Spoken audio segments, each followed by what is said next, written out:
Prince Philip's favorite son was his only daughter Princess, and Prince Charles' biographer Anthony Holden once claimed in a documentary. As the late Duke considered her to be the toughest, particularly compared to her older brother. Prince Charles celebrated his 73rd birthday yesterday. Clarence House released a new portrait of the Prince of Wales, pictured smiling on a bench at his Highgrove home. It was the first birthday he celebrated without his father, Prince Philip, who died earlier this year. Charles grew much closer to his father in later years, and was one of the first members of the royal family to be seen visiting his father in hospital shortly before his death. But they had a complicated relationship growing up.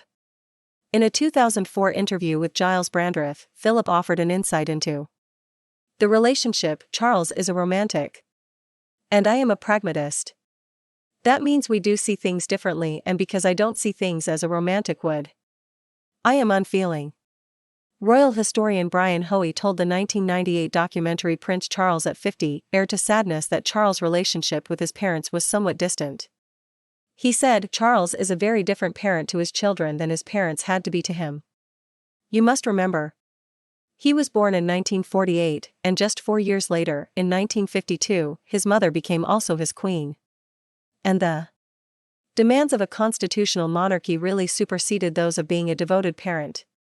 The Queen, I think, is a devoted parent.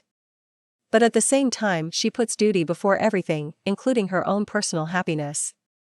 The documentary's narrator, Kate Ricketts, explained Charles and were prepared for a life in the public eye. Anna's tougher qualities, however, made her Philip's favorite. Charles' biographer Anthony Holden echoed this, telling the documentary, "It's often been said, and it's probably true, that Princess and was his favorite son. His only daughter, because she, in Philip's eyes, showed a lot more strength of character than any of his sons. Particularly in childhood, Charles could be reduced to tears by Philip driving him on, thinking he was a bit of a wimp. That and was the tougher one, and that's what he wanted his son to be. That's remained true in adulthood." Royal biographer Penny Junor told ITV News that Charles' character was completely different to his father.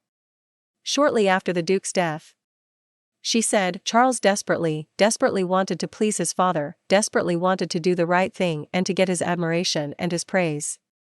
And the Duke was a particular sort of man, he was an alpha male, he wanted a son in his own image. And Charles was just never that child." Charles shared many similar interests with his father. Both were fascinated by wildlife and the environment, by helping young people, and their shared love of the great outdoors and polo. And, meanwhile, had a very special relationship with her father.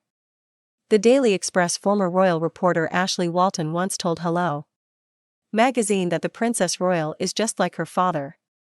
Mr. Walton said, "She's as strong as he is, takes no nonsense, takes no prisoners," and paid a wonderful tribute to her father in a pre-recorded interview with ITV.